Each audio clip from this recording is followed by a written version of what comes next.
It's that time of year when you retreat to the cabin, crack open a pop, and enjoy some hockey while eating Chicago deep dish pizza. Too stereotypical? Maybe. But after all that lumberjack stuff, I bet these dishes will awaken your northern spirits. So listen up. Chicago-style deep dish pizza isn't just a meal. It's a delicious entry point for northern kids into the world of cheese, sauces, and thick crusts. Unlike regular slices, deep dish pizza is baked in a tall pan, made to look more like a pie than a pizza.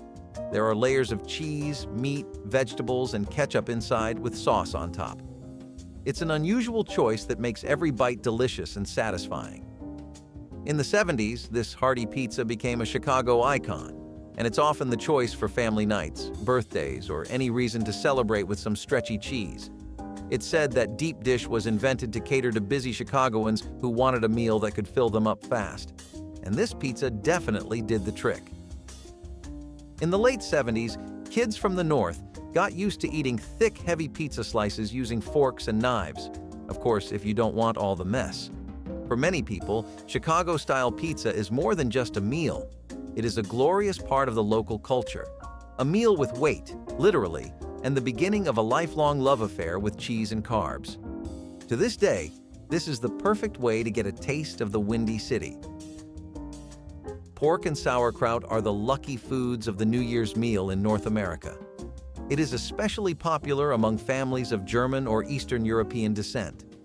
Pork and sauerkraut are believed to bring good luck in the new year. It is usually eaten on New Year's Day. With its rich and sour taste, it's easy to see why. This slow-cooked dish features delicious pork, usually grilled meat or sausage. It's paired with the pungent sauerkraut that brings out the spicy flavor of the pork. Kids grew up with the smell of sauerkraut simmering in the kitchen, which may be a little intense, but the end result is pure comfort food. To reduce the sourness, families used apples, potatoes, and even a little brown sugar, making it palatable for young taste buds. Northern kids learned to love it, or at least they learned to accept it, especially when served with mashed potatoes or dumplings. In the late 70s, pork and sauerkraut was more than just food. It was a beloved New Year's tradition, a plate full of history. And there it was, an opportunity to start the year with a full stomach and high hopes. For those who grew up in the North, pork and sauerkraut are reminders of family, tradition, and good fortune. Chipped hummus on toast, also known as SOS, which stands for Same Old Stuff, is a classic Northern comfort food from the 1970s. This dish is basically just warm toast and dry beef, thinly sliced, and cooked in a white cream sauce, dressed on top. Simple but full of flavor, it was popular in cafeterias both at home and at school. Northern boys saw it as both a snack and a mystery. Why do some simple things taste so good? Chipped cream makes a quick breakfast or dinner, especially when time and ingredients are limited. This dish has its roots in military cuisine where it became a staple due to its low cost and high energy boost. Some families add peas or parsley to add some color, but for the most part, it maintains a straightforward flavor. Northern children learned to associate the rich, savory flavor of crispy potato chips with comforting breakfasts and home-cooked meals.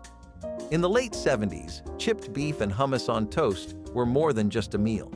It was a satisfying and comforting slice of Americana, a dish that could always satisfy, and proof that the best recipes don't have to be fancy. For many, it remains a reminder of simpler times and a classic favorite. The Italian beef sandwich is a juicy, messy Northern dish that kids in the 70s couldn't get enough of. This delicious sandwich starts with thinly sliced beef, slowly cooked in a spicy broth until melt-in-your-mouth soft. The beef is then placed on a sturdy Italian roll. It is often garnished with sweet chili peppers or spicy chili peppers for added deliciousness. It is then dipped, or baptized, in the spicy broth again. In northern cities like Chicago, Italian beef is more than just a meal. It's an event, with families braving messy fingers and lots of napkins to dig into this dripping masterpiece. The sandwich's origins go back to Italian immigrants who stretched meat for large gatherings, making it an inexpensive yet delicious option. Northern kids learned quickly that an Italian beef sandwich wasn't something to eat neatly. The mess is part of the experience. In the late 70s, Italian beef sandwiches were a cultural staple in northern homes, a food that combines both taste and feeling. For those who grew up with it, Italian beef is more than just a sandwich. It's a beloved tradition, a taste of the North's Italian roots, and an unbeatable craving. The spread of smoked whitefish became a staple of the northern diet in the 70s, especially in areas near the Great Lakes. Made with smoked whitefish, cream cheese, and mixed spices, this spread is rich, creamy, and packed with smoky flavor that keeps people coming back for more. Ideal for spreading on bagels, crackers, or rye bread. A go-to for brunch or holiday gatherings. Northern children grew up with the distinctive smell of smoked fish wafting from deli counters and in family kitchens, learning early on to appreciate its unique taste. It has roots in Jewish deli and Eastern European traditions, where smoked fish was both a preservation method and a flavor booster. Although this may seem a little strange to some, for a northern boy, this spread was part of family gatherings and Sunday breakfasts. In the late 70s, smoked whitefish was a northern favorite, a blend of old-world flavors with a creamy twist. For those who grew up on it, this proliferation goes beyond food. It's a taste of tradition. It is a reminder of our coastal roots, and it's proof that sometimes the strangest combinations can create delicious memories. Ham and Swiss on rye with mustard was a classic northern lunch in the 70s. Think thick slices of ham, gooey Swiss cheese, and a delicious mustard glaze layered between two slices of spiky rye bread. This sandwich was a lunchbox and restaurant staple. It maintains the right balance of salty, tangy, and slightly sour flavors. Rye bread, with its signature chewy texture and mild spice from caraway seeds, gave this sandwich a distinct northern twist. The kids will probably trade their peanut butter and jelly sandwiches for this grown-up sandwich, learning to love mustard and rye at an early age. Mind you, northern families know you can't skimp on mustard. A bit of spicy brown or classic yellow added just the right punch.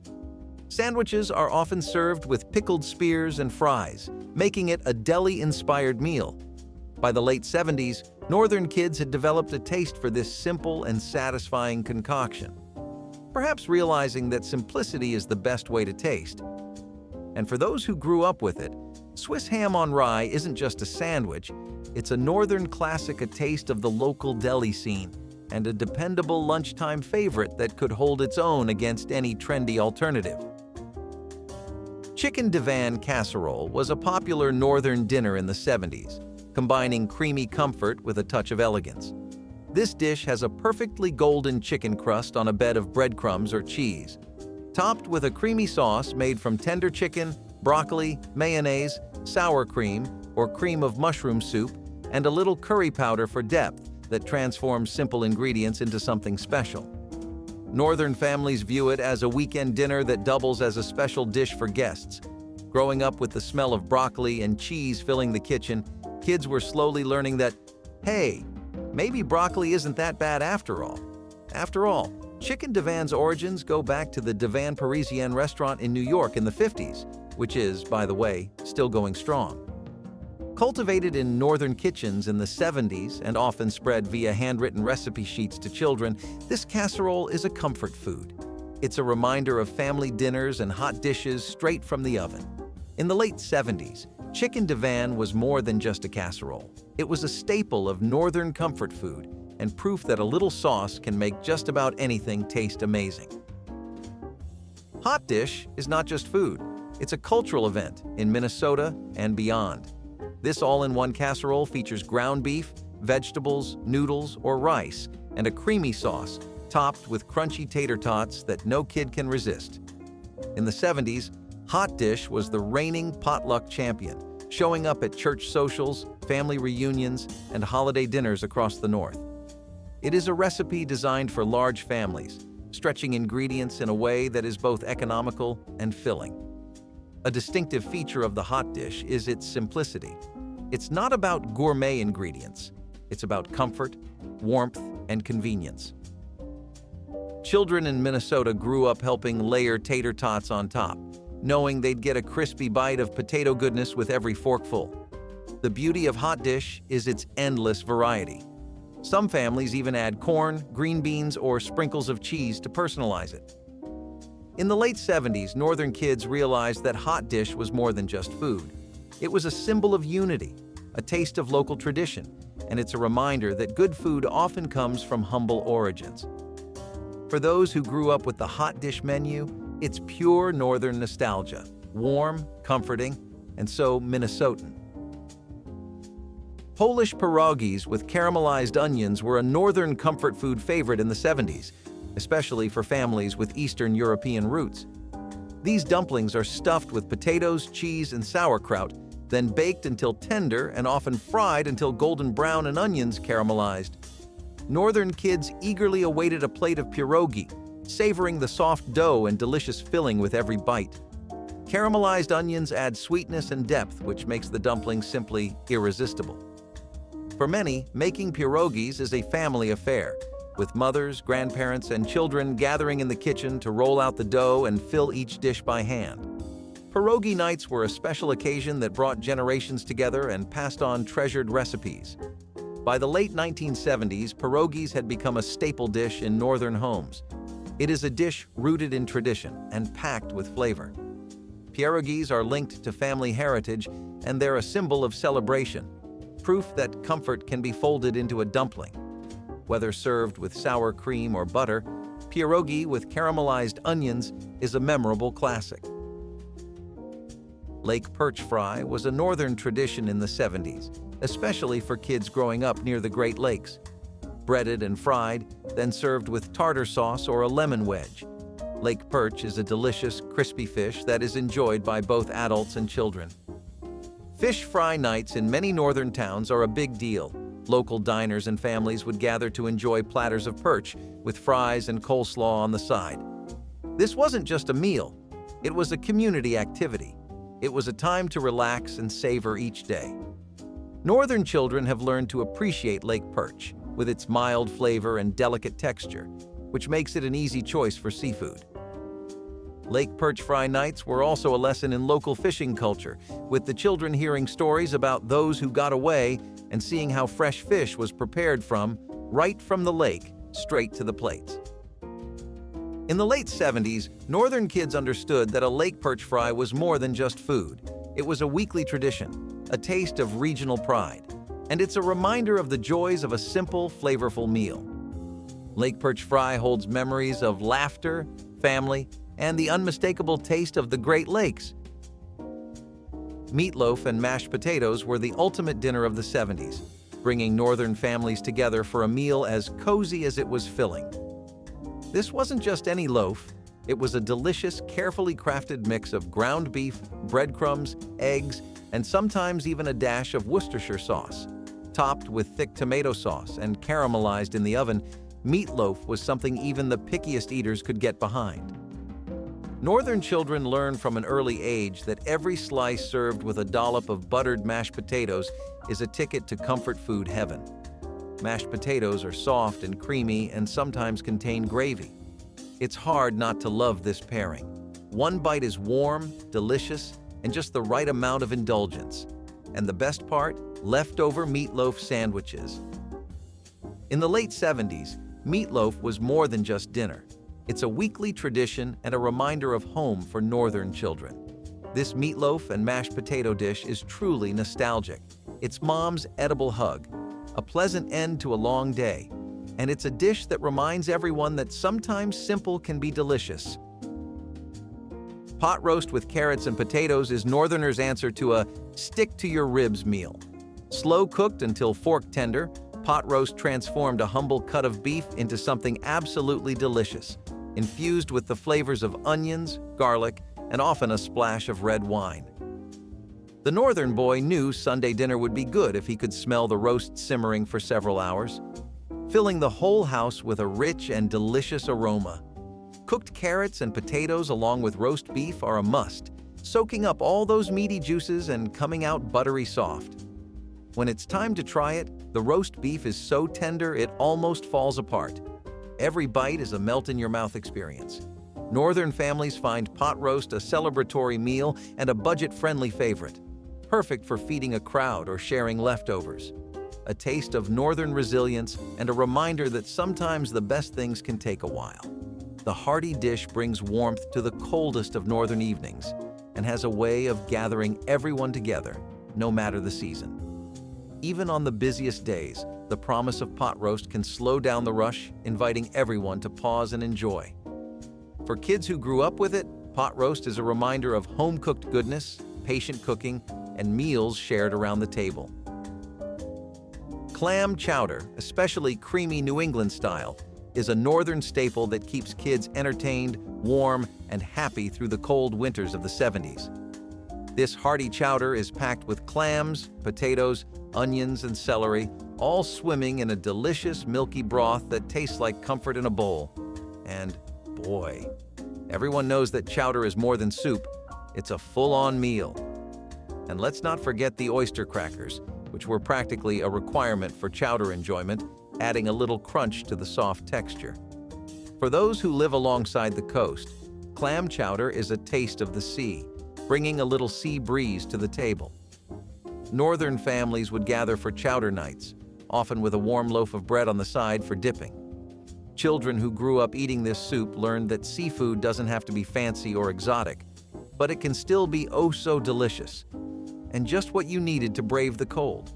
New England clam chowder was more than just a soup dish. It was a tradition of the northern people, a spoonful of local pride and a reminder that sometimes the best flavors come from the sea. Reuben is the king of sandwiches that doesn't care about neatness. Growing up in North America in the 70s, Reuben was a favorite among families who loved hearty food. Imagine biting into a mountain of corned beef mixed with gooey Swiss cheese, pungent sauerkraut, and Russian salad dressing. All of this is on a slice of rye bread that barely holds together. Legend has it that Reuben was invented in Omaha, Nebraska, but New York deli shops have earned its legendary status, making it a staple food of the 70s. Some kids brought peanut butter and jelly sandwiches to school, but the real winner is the leftover Reuben sandwich, which makes the lunch table smell like sauerkraut and everyone's envy. In the 70s, bringing a Reuben to school was like showing up with a VCR. You were the cool kid everyone envied. And to be honest, Reuben wasn't obsessed with presentation. It was about that unforgettable, slightly rebellious flavor. It's a sandwich that teaches you early on that sometimes the best things in life are a little messy. Cheese-stuffed celery was the ultimate appetizer in a 70s northern home. They were simple, crunchy, and so easy that even the littlest family members could help make them. Imagine a crisp stalk of celery stuffed with cream cheese mixture. They are often topped with mento peppers, herbs, or sometimes paprika. Children in North America love them for their satisfying crunch and the cheesy, savory taste. They were practically veggie boats you could munch on while waiting for dinner. These celery sticks were a common snack at holiday parties, picnics with family, and lunches at school. Parents love them because they're a sneaky way to get kids to eat their vegetables with just the right amount of indulgent cheese to balance it out. In the late 70s, cheese-stuffed celery was a popular appetizer, and it was a favorite among party snacks. It is a snack that has an aura of nostalgia for many generations.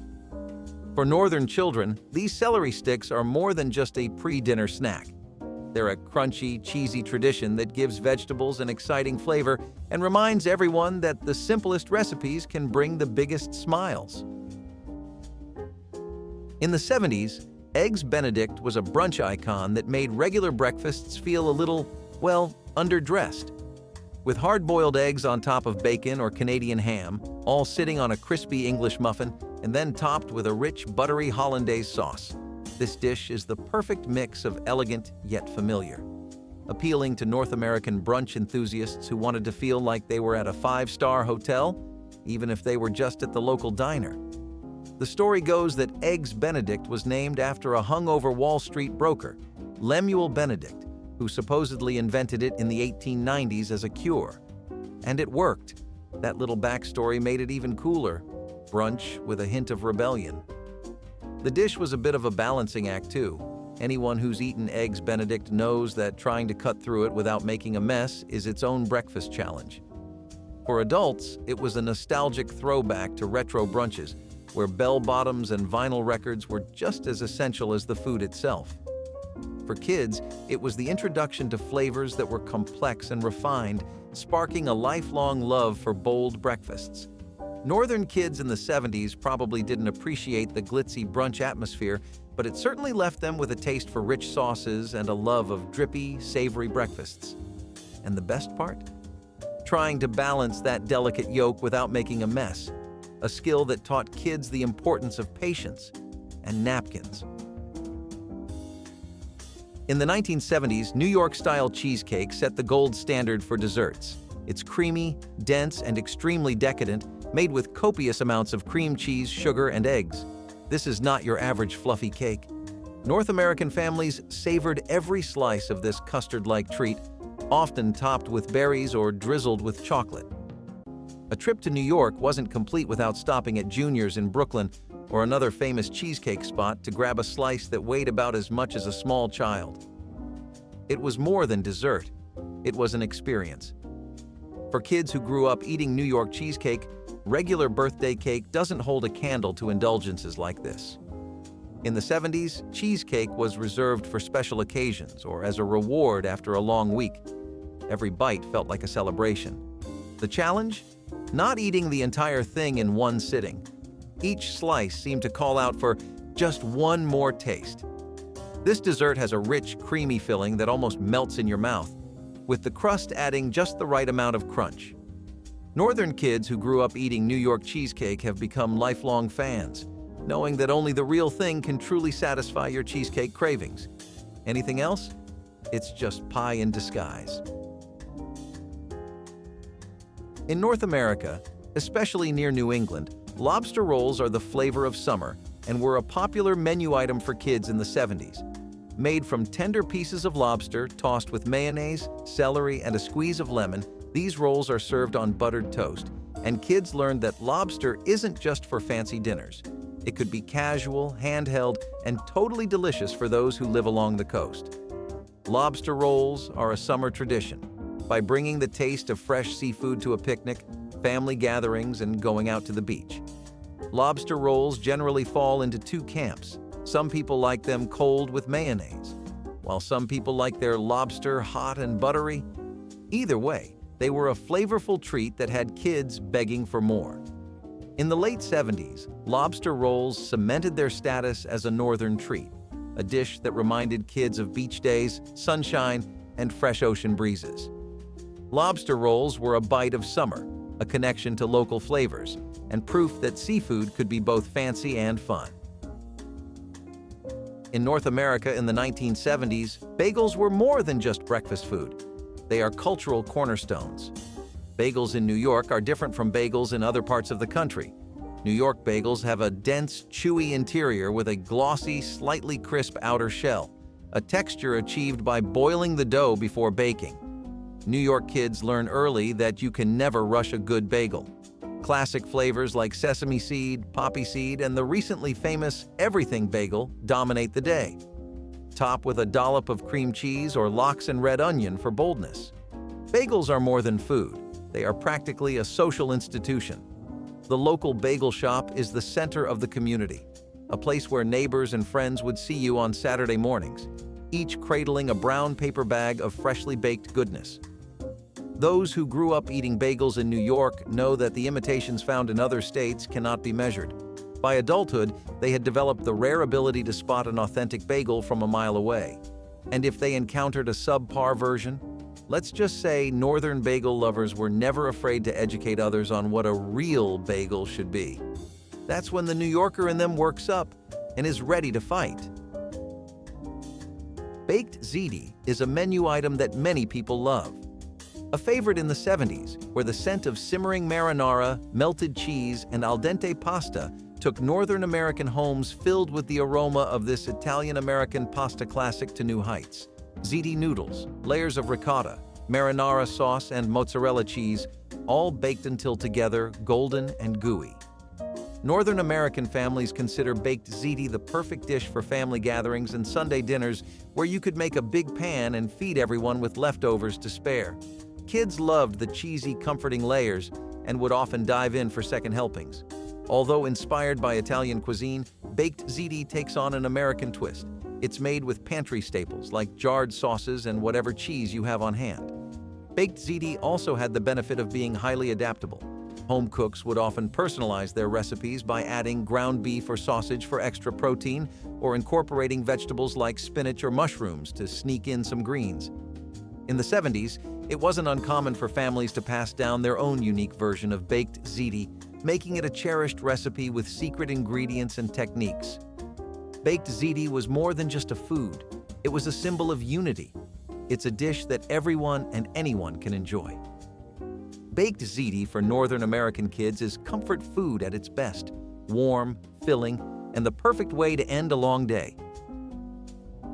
Waldorf salad brought a touch of elegance and crunch to Northern American tables in the 70s.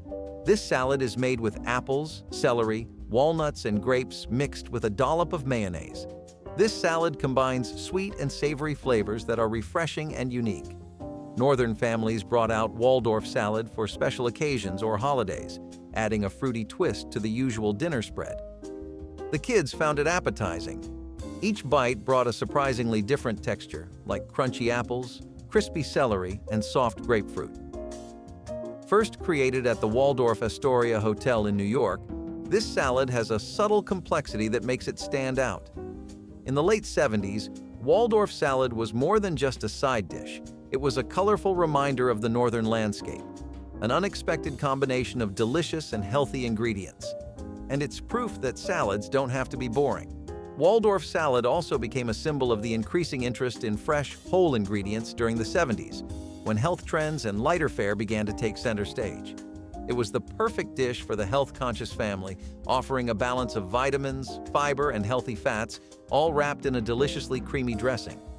Some versions even swapped mayonnaise for yogurt or sour cream to make the salad a bit lighter, catering to the era's growing demand for healthier alternatives. For the children who grew up with it, Waldorf salad is a refreshing taste of something different. Fruity, slightly nutty, and always worth having on the table.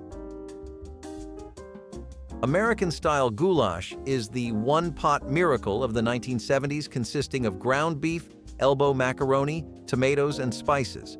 It is a menu item that is easy to eat, delicious, and perfect for families in the northern region.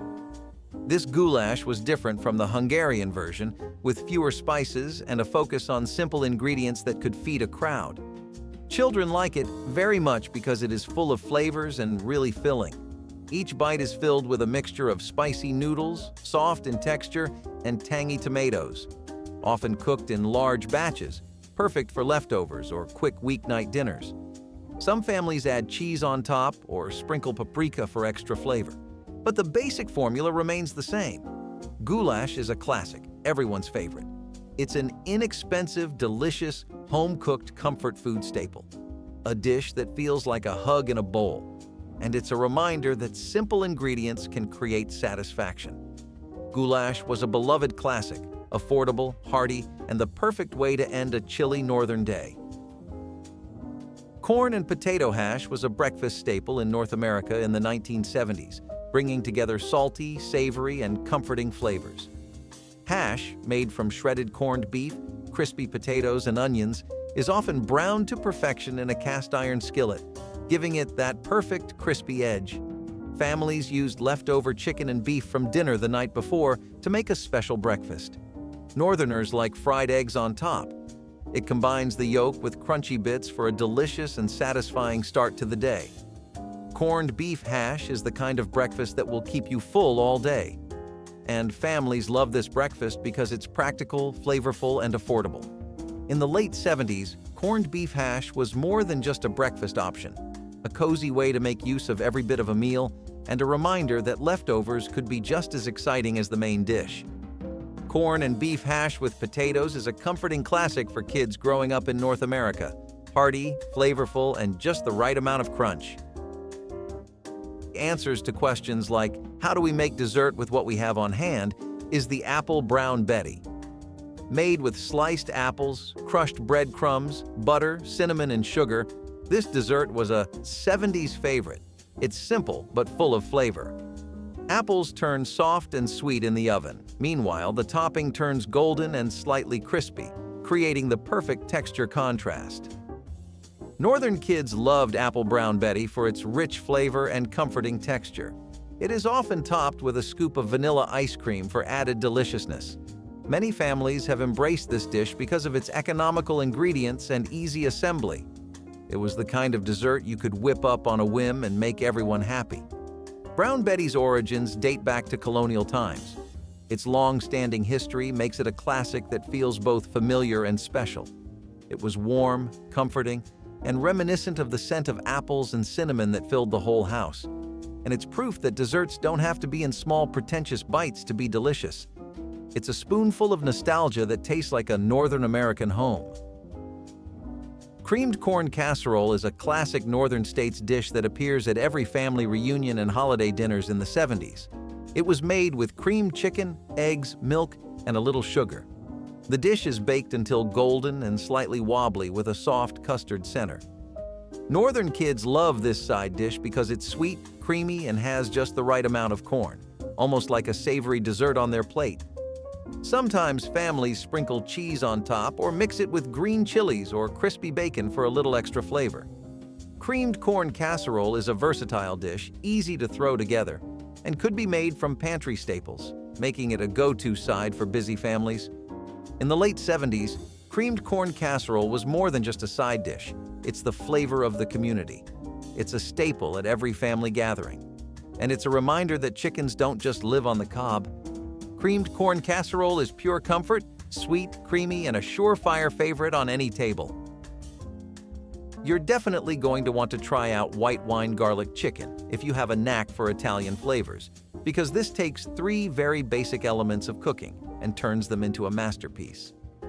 The acidity of the wine, the richness, and the strong taste of the garlic all use a soft, tender chicken breast as their stage. It's a thing of beauty, I tell you. This is a variation of some other French classics you might have heard of before, like a coq au vin blanc. It's simple, but it's filled with elegance and style, which is what French cooking came to be known for in those eras. All you needed was broth, white wine, garlic, basic spices and seasonings, and you had yourself a wonderful meal to enjoy with a glass of champagne or wine. It was really common in European homes in America, especially in French-American communities. Not just in restaurants either, but as something to prepare for a nice day at home. Sausage manicotti is really a thing of wonder. For a long while, Americans had pondered what to do with the all-important sausage. I mean, sure, you had your hot dogs and your grills and cookouts, but how long would that really go on without getting just the tiniest bit stale? It was in times like this where recipes like sausage manicotti were lifesavers. It combined the ricotta cheese that Italian cooking is so known for in a tomato sauce all stuffed in manicotti pasta tubes, which made it have everything you could want in a dish. I'm talking about a supreme capacity for munching, flavors jam-packed into one dense packaging, and a rich sauce that added a lot of different sides to the dish. It wasn't really that hard to make either. All you needed was to nail the stuffing into the pasta tubes down, which may take a few tries, but if you keep at this dish, maybe you can get as good as Grandma was at it too, or at least close enough that it doesn't matter. Cioppino is the ultimate coastal comfort food, a steaming bowl of seafood goodness in a tomato and wine broth that practically transports you to the Pacific coast. This Italian-American stew originated with San Francisco's Italian fishermen who'd throw together whatever the sea offered up that day, whether it was crab, clams, mussels, shrimp, or fish. The magic of Cioppino is in its flexibility. No hard rules here, just a satisfying mix of the freshest seafood around. The base is a flavorful blend of garlic, onions, tomatoes, and wine, simmered down to a rich, aromatic broth. Add in a touch of fennel for sweetness, a sprinkle of fresh basil, and some red pepper flakes for heat, and let each piece of seafood cook just until tender. Traditionally, Cioppino is served with a hearty loaf of sourdough bread. After all, no one wants to leave even a drop of that amazing broth behind. And here's a little fun fact for you. The name Cioppino comes from the Italian word ciupan, which means little soup, though there's nothing little about the big, bold flavors in this dish. One spoonful, and you'll feel like you're catching a salty ocean breeze right off the San Francisco docks. Perfect for seafood lovers or anyone wanting to wow with a new recipe, this stew will steal the spotlight. Pair it with a crisp glass of white wine to complete the experience and savor a taste of the California coast. No travel required. Speaking of simplicity, we can't talk about it without mentioning no-fuss chicken. It's literally named after how easy it is to make. If you're a fan of straightforward cooking that doesn't take any fancy flamingos or white wine reductions, messing around with beef and chicken stock, or using crock pots, then this is a dish for you. It was at the same time as cod and asparagus bakes that a hankering for minimalist cooking became the popular demand of the masses. Things like no-fuss chicken were clearly products of that, since they had nutrition at their core while still offering a boatload of flavor despite how easy it was to make them. Chicken breasts were usually used in restaurants, but at home, thighs were preferred because they tended to be less dry and have more flavor. You had paprika, cumin, Italian seasoning, olive oil, and garlic, and one really quick and easy dish. It was the perfect thing to eat while watching TV back then, which was slowly becoming its own aspect of life in America as more and more people started eating and watching TV together. Brunswick stew is both heartwarming and mysterious. Its true origins are still a matter of debate.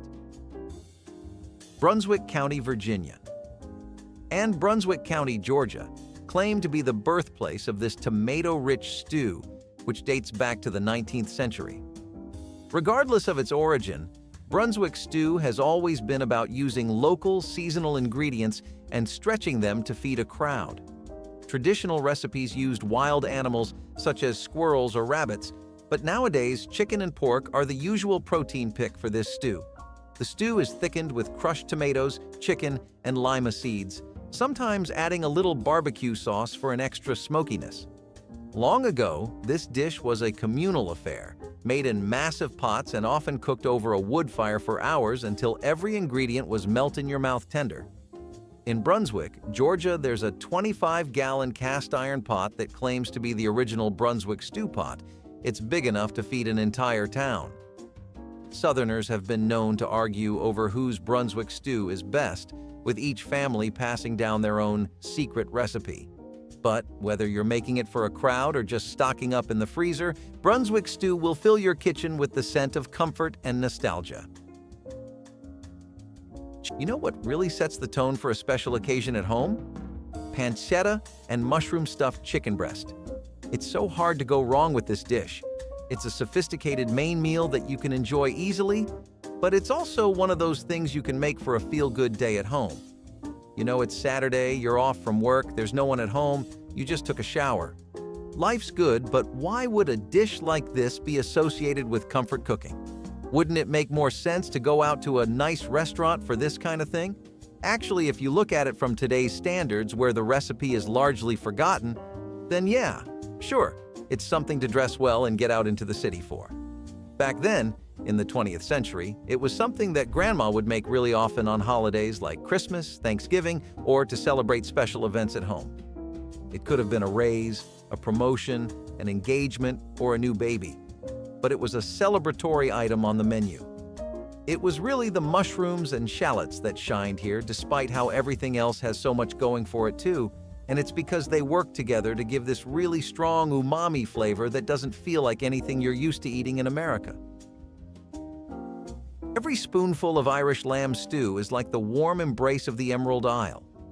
This signature stew is simple yet soulful. It uses just a few ingredients: lamb, potatoes, onions, and carrots, although it's perfect for a warm winter's night. But the Irish tend to do it year-round, especially on cold and foggy days when you need something hearty to cut through the cold. The star here is, of course, the lamb, which is so tender it's almost melting. But don't overlook the potatoes. They're not just sidekicks. It thickens the soup and gives the stew a smooth texture. During the Great Famine in Ireland, lamb stew was made from almost anything available. And this authentic Irish lamb stew never used any fancy flour or thickeners, just the natural starch of the potatoes, and it was delicious. You'll know it's done when you can't resist the smell. To raise the bar to the next level, add fresh herbs like thyme or parsley, and serve with Irish soda bread to soak up every drop of soup. This stew is as straightforward as it is satisfying, proving that you don't need a lot of ingredients for something truly delicious. It's simple, durable, and just waiting for you to warm it up. One of the other meats that most Americans, especially middle-aged ones, have eaten so much in their lifetime that they could note down the entire flavor profile from memory is cod. So when cod and asparagus bakes became the next trendy thing for home chefs to obsess over all around the country, it was a pretty lucky break for everyone's taste buds. Skip to the 1970s and 80s, when America was going through a really experimental phase with its food. Suddenly it had all these big ideas and this desire for exploring the foods and tastes of other countries, like European ones and Mediterranean cuisine. Most of these cultures really prided themselves on their simple cooking and how they brought out the natural flavors that were already present in the ingredients. Cod and asparagus bakes were a lot like that, and they also lined up with the popular narrative at the time. Americans wanted healthier food. Even grandparents were becoming health conscious over their kids and started introducing meals like this more often into the family diet. So let's talk about orange pomegranate salmon, since we're on a little bit of a fancy streak right now. You want sweet, but you also want tangy, but you don't want too much of either. A nice, perfect middle ground that takes both and creates something new with it. What do you get? Today, maybe you'd just go to Subway and create a new sandwich, or go for glazed chicken. But before that, you had dishes like these. It was a fusion that people were not used to at all, nor aware of. Nobody would have thought citrus flavors and pomegranate could work together at all, let alone with salmon. This is a taste palette that came from the Middle East and the Mediterranean. The people of the US first started looking into flavors like this because they wanted protein sources and dishes that weren't loaded with fat or covered in grease. Normally, you'd only see this in gourmet restaurants and upper-class bougie homes, but it slowly became something that people everywhere started adopting, especially those living in coastal areas where fresh salmon was always pretty available. Some people who were really confident in their cooking would even have a balsamic glaze to take it to the next level, though most in-depth recipes for this dish are gone now. Pepperpot stew is also known as the soup that won the war and has lots of spice, history, and tradition as well. Its origins were in the Caribbean, but it was embraced by African, Native, and Creole chefs who came to Philadelphia during the Revolution. It is stated that due to Pepperpot stew, George Washington's soldiers were able to survive the winter they had ahead of them, which makes this dish a part of legends in American cooking. Tripe-based with hefty vegetables and hot peppers as the main ingredient, Pepperpot stew is still spicy and peppery even to this date. This stew is hearty and comforting, and really has a full range of flavor profiles with deep, meaty tones complemented by the freshness of hot peppers. Allspice or thyme will give the stew warmth, while potatoes and dumplings make the stew richer and ensure that every drop of the broth is consumed. This food was originally sold on the streets of Philadelphia in the 1800s as pepperpot stew, cooked in steaming carts. It became so popular that even the city of Philadelphia earned the nickname of Pepperpot City. While tripe is not as typical in contemporary renditions, this is a well-liked and distinctive dish. Give it a go to add some historic touch to the winter meals. Pepperpot stew is not just a meal, it is history, put into a bowl, garnished with spices that will give your tongue a good telling off. Honey lemon schnitzels, on the other hand, are something you really get into when you're on television. These schnitzels first came out of Austria, in Germany, and it was those immigrants that brought them over to America, where the inclusion of honey and lemon meant for one really fancy fusion dish. This is comfort food in its purest form. It's got that crunchy, crispy, fried aspect to it since it is a fried cutlet, but it's also got a lot of tangy sweetness from the lemon glaze. The bites are always refreshing, and one is never enough. I remember when I would go to my grandma's and have some of these for lunch. It was like a feast I couldn't even dream of. Maybe it would be lost on the taste buds of kids today because of how it has some more sophisticated flavors comparatively, and veal and pork are never really favorites for children, but it has a lot going for it. There's few dishes that make those meats into a fried dish you can binge on, like hot shots or crispy pretzels. But this recipe seems to do the trick just fine. Before we keep this list going, don't you think our grandmothers were just on the top of their game when it came to cooking up a storm? It truly is correct when we say that grandma's cooking just tastes better. So here's a fun fact about why we love their cooking so much before we move on to the rest of the dishes. A survey conducted in 2023 showed a pattern amongst grandmothers using spices that have been sitting on the shelf way past their expiry date in their food. This not-so-fresh spice outlook on cooking may just be why the food they make tastes way better than the food you make using the same recipe. One grandmother even commented saying that she felt like if you really want your food to taste like a grandmother's home-cooked meal, you'll need to season it with paprika that's been stored near the stove for at least 3 years. Funny, right? We are always scared to use ingredients past their shelf life, but that never deterred our grandmothers. Keeping this fun fact in mind, let's discuss more forgotten dishes we miss. Dilled beef and cabbage stew is the ultimate in comfort food, adding a Scandinavian touch with the fresh, earthy flavor of dill. This hearty dish brings together tender beef chunks, cabbage, carrots, and potatoes, all uplifted by dill's herbaceous brightness. It's surprisingly refreshing for a winter stew, just right when you want something lighter than heavy gravies or sauces. Fun fact: cabbage is not just affordable but packed with vitamins C, K, and fiber, making it one of the healthiest veggies around.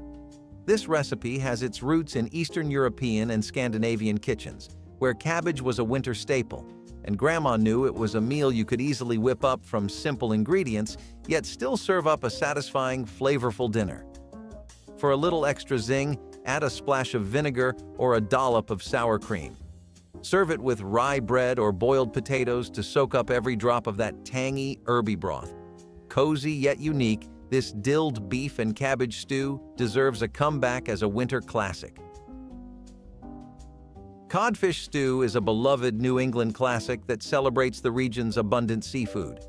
This comforting dish brings together tender, flaky cod fillets in a rich tomato broth, along with hearty chunks of potato, onion, and sometimes a bit of celery or bell pepper for extra depth. The magic of this stew lies in its perfect balance, light but filling, with the sweetness of tomatoes offsetting the subtle ocean taste of the cod. It's the kind of meal that feels just right on a cold winter evening, warming you from the inside out. For generations, New Englanders have relied on cod as a dietary staple. Back when the Atlantic was teeming with fish, cod was so plentiful that it even served as a form of currency in colonial trade. To capture the authentic New England flavor, finish your stew with a sprinkle of fresh parsley and a squeeze of lemon juice. It adds a bright note that ties everything together.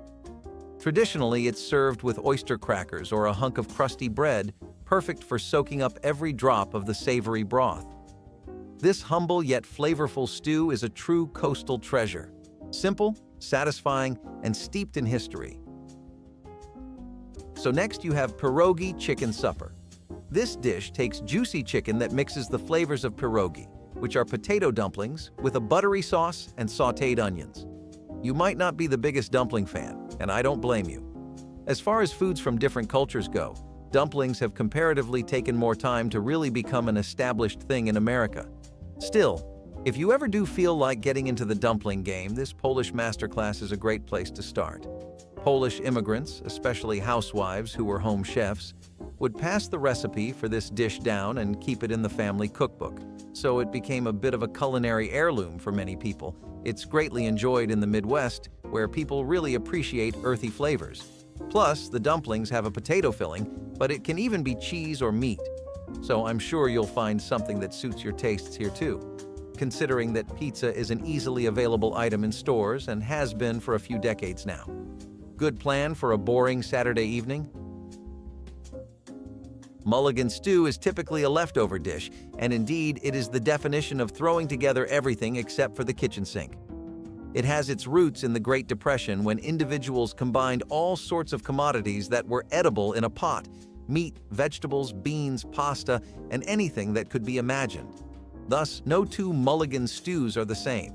It is one of the most versatile, or rather, one of the most lenient, dishes to prepare. Mulligan stew is based on what is known as the hobo stew, in which you subject various ingredients to uncertain fates that result in an amazing stew. The factor that makes Mulligan stew stand out is the fact that it is one of the cheapest meals that can be prepared. Got leftover beef? Toss it in. An extra can of beans? Throw it in too.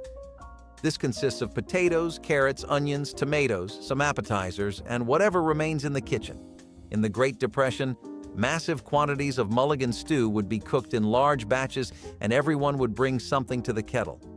This sharing and utilization of every little component is the essence of Mulligan stew. Oh, no preparations here, simply use your creativity. To give it a boost, season with a hint of Worcestershire, or alternatively, season with a pinch of paprika. So the next time you find your fridge is almost empty, then maybe it is time to bring out the Depression-era chef in you and try out Mulligan stew. It is the stew equivalent of the Mystery Box Challenge and will surely warm you. Home-style butter beans. Where do we even start with this one? It really is the stereotypical dish that you can associate with the comfort of driving into your grandparents' garage, stepping into the doorway, and smelling nothing but cooking done with absolute love. It's a Southern American staple, and it has been that way since the start of the 20th century. It takes lima beans, ham hock, smoked turkey, or bacon. It's your choice what meat you use, and cooks the beans until they're tender with the meat. This is one of the highlights of soul food too, and it's extremely common in African American communities in southern states. It actually became some kind of stereotype to greet newcomers to the South with a good, healthy round of butter beans, and the vegetable and chicken broth elevate the benefits of this dish even more. It's ridiculously good for your gut health. You know those dishes that really feel like they heal parts of you that you didn't know needed fixing? Home-style butter beans are exactly like that. And while there are small differences from household to household on how to make them, like the choice of meats or using hot sauce, no one can disagree that they're a go-to for when you need nothing but comfort. Venison stew is a hearty, outdoorsy classic that transforms lean game meat into a warm, comforting meal. Imagine tender chunks of venison simmered in a savory, rich broth alongside carrots, potatoes, onions, and a blend of earthy herbs. Venison's natural, slightly sweet flavor shines in this dish, complemented beautifully by a splash of red wine or dark beer for extra depth. And here's the best part. Venison stew is for the adventurers, the hunters, or anyone wanting to shake up their winter dinner routine with something special. Venison isn't your everyday meat. It's low in fat but packed with protein, making it a perfect choice if you want a hearty meal that won't weigh you down. The key to a great venison stew? Letting it cook low and slow to bring out the meat's tender, luxurious texture. Fun fact: in medieval Europe, venison was so prized that only the nobility could legally hunt it, so this stew comes with a touch of gourmet history. Toss in a few juniper berries or bay leaves for a rustic, woodsy note, and don't forget a crusty baguette to soak up every last drop of that rich, flavorful broth. Ideal for sharing around a fire, real or imagined. Venison stew is wholesome, warming, and brings a taste of the wild right to your table. Let's move on to some more casual meals, although this one has elements from both of the previous ones we just talked about. It's got ham, and it's also based on Swiss cuisine and uses Swiss cheese. The stromboli itself is an Italian-American idea, though, and it was said to have been created in the middle of the 20th century as a replication of the Italian pastries that were becoming so popular in America. They replaced the fillings with ham and cheese, though, as Americans are so often inclined to do. Home chefs and restaurant cooks would never spare the cheese either, because they were really looking for that melty factor every time the dish was made, especially grandmas, who would go double on the cheese to pander to their lovely grandchildren, despite constant protests from parents about how they're trying to get them to eat greens. Plus, as far as doughs go, this uses pizza dough, so it's familiar enough even for the parents to try out. While this isn't the most affordable or easy to prepare dish, it is incredibly fun to make. Why? You get to customize. There's nothing like creating your own personal filling and making a stromboli to try it out, something that was a hobby of grandmas in the mid-20th century. Stew is a true comfort food, perfect for anyone who loves deep, meaty flavors with a luxuriously silky texture. Despite the name, oxtail simply refers to the tail of cattle, rich with collagen and connective tissue, making it perfect for slow-cooked dishes. As it simmers, oxtail transforms, becoming incredibly tender and melt in your mouth, with a broth so thick it's almost like gravy. Loaded up with carrots, potatoes, onions, and warming spices, oxtail stew feels both fancy and wonderfully homey. Enjoyed for centuries around the world, from Jamaican and Caribbean versions to European classics, oxtail has a humble yet flavorful history. And here's a fun fact. In medieval times, oxtail was considered a lesser cut, eaten mostly by peasants. Today, though, it's a delicacy with prices to match. The key to perfect oxtail stew? Patience. This is no quick meal. Slow cooking it for several hours brings out its full, rich flavor while letting the bones add even more depth to the broth. For an extra layer of flavor, try adding a splash of red wine or a dash of soy sauce. Serve with rice, mashed potatoes, or even dumplings to soak up every last drop of the hearty sauce. For a dish that's both rustic and refined, oxtail stew is a timeless favorite just waiting to be rediscovered in your kitchen. This is a very classic dish that was often prepared by Grandma in winter. Do not be put off by the word rabbit. It's a tender, lean meat with a mild flavor that's often compared to chicken, but with a bit more character. Oh, and by the way, I know you guys are already itching for a steak, so let's start with a Swiss one, which is actually one of the smoothest steaks you'll ever try if you choose to make this recipe. It's tender, it melts in your mouth, and it's a great testament to what I just said about American taste palates becoming very savory-oriented instead of other flavor profiles. It has a lot of strong roots in Southern cuisine, and it makes use of Swiss-style cooking and herbs like bay leaves. This was the thing to make during cold winter months when you wanted to not only put some warmth in your body, but also some real energy back. And it was insanely affordable too. You needed what? $1 or $3 to make this? And that's accounting for everything that goes into it. The flour, the garlic, the vegetables, the steak itself, the beef broth. That's a pretty good deal as far as I'm concerned. The dish itself is right up the alley of people who like soft, tender steaks that feel like they're meant for slow, pleasureful eating. Squirrel stew might make you do a double take, but it was once a staple food in rural America, especially in the South. Think of it as the original farm-to-table meal before that term was trendy. Squirrel meat is surprisingly lean, with the flavor somewhere between chicken and rabbit. Plus, it's tender and flavorful when slow-cooked. Pair it with vegetables like carrots, onions, and potatoes. Maybe add a little cider vinegar or a handful of herbs, and you've got a stew like no other. Why squirrel, you ask? During the Great Depression, people turned to this common critter as an easily available source of protein. Squirrels are plentiful and easy to find. Therefore, it was not unusual for Grandma to throw a squirrel into the pot.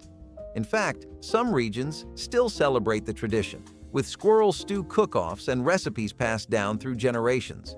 Squirrel meat has been shown to have more protein per gram than beef or chicken. Therefore, it is nutritious and unique. If you're game to try this classic, remember that it's all about seasoning. Bay leaves, thyme, and even a little hot sauce can make this stew delicious and memorable. Embrace your pioneering spirit with a bowl of squirrel stew. It is very delicious and extremely nostalgic. Oxtail pesto halibut, on the other hand, is something more on the seafood side of things. You take halibut fillets, which is fine, I get it. Not everyone's cup of tea, but maybe you should still keep an open mind. There's a lot of different ways to make use of a good fillet, and pesto halibut is one of the better ones. You take the pesto and halibut for one explosively seafood-oriented dish that reminds you of a perfect day by the coast, enjoying the ocean winds. It has a massive focus on freshness, like the dish just does not work properly if you don't get fresh halibut. It's ridiculously easy to prepare too, despite how it may sound, and you might be very surprised what this combination does for it. Halibut is typically prepared in bland ways that don't really play much with the flavor of the fish itself, but in pesto halibut, everything that goes into this dish is centered around making that flavor pop and shine like it's supposed to. So why not? Give it a try. Maybe you can get an insight into why so many grandmas around the country were obsessed with this dish, and maybe you might just feel very refreshed after seeing how healthy a meal it is. I'm talking about rabbit stew. The meat of rabbit is rich in proteins and comparatively has less fat content than most meats. Now, this stew defines comfort and health altogether. The basic ingredients for rabbit stew are root vegetables such as carrots, potatoes, onions, and mushrooms cooked in a meaty gravy. This dish has deep roots in European cooking, especially in France and Italy, where rabbits were a backyard staple. Fun fact: rabbit meat is probably one of the world's most eco-friendly sources of meat since it needs fewer resources for production than other meats such as beef. To get the best out of your rabbit stew, cook it low and slow, letting the meat fall off the bone and infuse the broth with a rich, gamey flavor. If you're feeling adventurous, pour a few spoonfuls of red wine into the pot, or spice it up with a few twirls of thyme and rosemary. Accompany it with a crusty loaf of bread for the bread-dipping accompaniment, and you've got yourself a stew that's comforting, tangy, and a tad exotic, a real winter favorite that needs a revival. Chicken cordon bleu is one of the best gifts we got from France and Switzerland. I'm not really sure who the first person or restaurant to introduce this dish into America's culinary fabric was. I just know they were doing God's work. As far as appetizers go, it's extremely hard to top a good cordon bleu. It involves chicken stuffed with ham and Swiss cheese, but the key is in the breading and frying.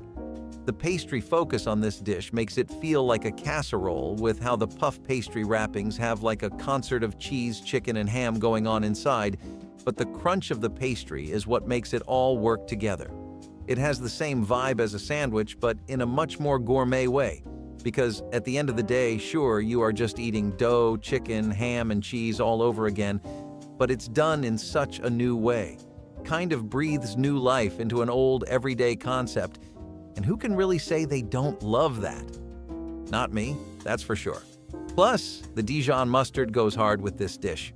Now that you're hungry and ready to devour some Chicago-style pizza, comment down below which dishes just scream North America, and don't forget to like and subscribe.